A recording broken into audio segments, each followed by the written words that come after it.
It's like an ex-Aggie. There's no such thing. We're always an Aggie, we're always a veterinarian. And we may be retired or farmer, but we're always a veterinarian. And that's where I was granted entry into that profession and adopted for life. So I feel like I've had a very special career, been blessed beyond measure to get to experience so much that veterinary medicine has to offer.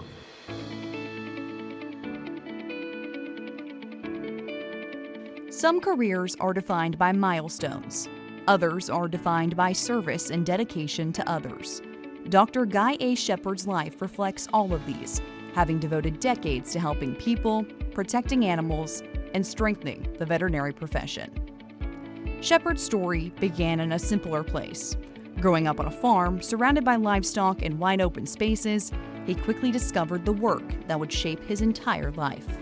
That dates back to my youngest memories as a young boy. My father had a business and was away from home most of the day. We did our farming at nights and weekends and holidays.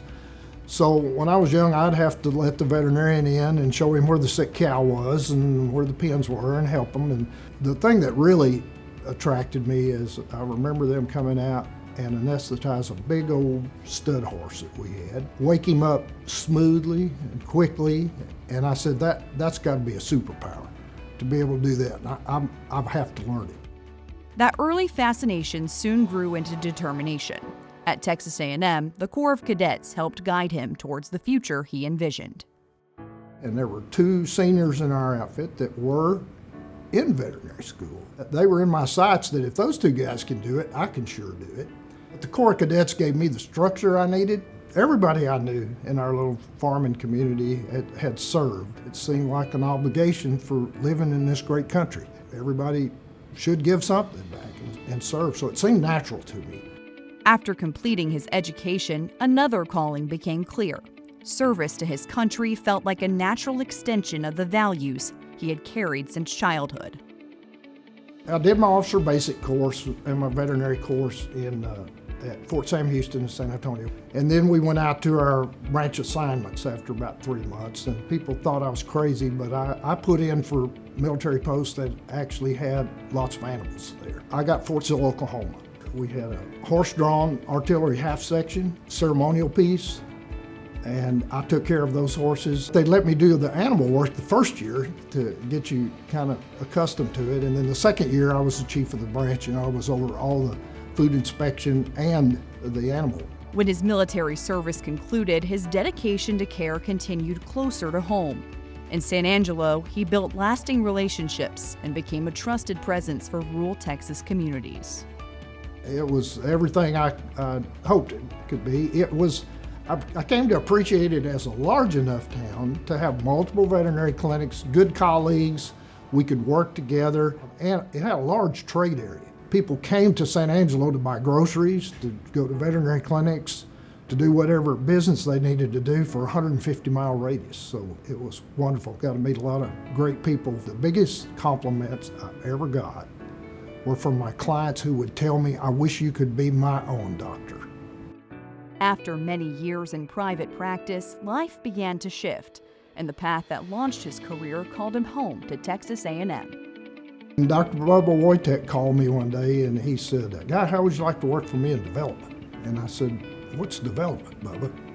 And he said, oh, it's fundraising. And I said, oh, no, Bubba. I said, I don't like asking people for money. I don't like charging my clients, I just I like doing what I do. He said, you got it all wrong. He said, in my job, we just tell them about all the great things we're doing at the College of Veterinary Medicine and they give us money. He was right. And for the first few years working with him, that was true and very enjoyable. And so that's how it all began.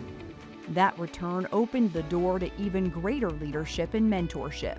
Sharing knowledge and guiding future professionals became one of the most meaningful chapters of his career. I will confess to being a person that gets a little bored from time to time. Hard to do in veterinary medicine, but you can. If you look back through my career, that's probably about every 7 or 8 years, I kind of looked at how to do something a little differently, to stay fresh. I still had this itch to get a little more closely related to veterinary practice than the development job offered. And I heard about this position at TVMDL, and it turned out that they were looking for someone as a food animal diagnostician. Throughout his career, Sheppard's passion for leadership and service never faded.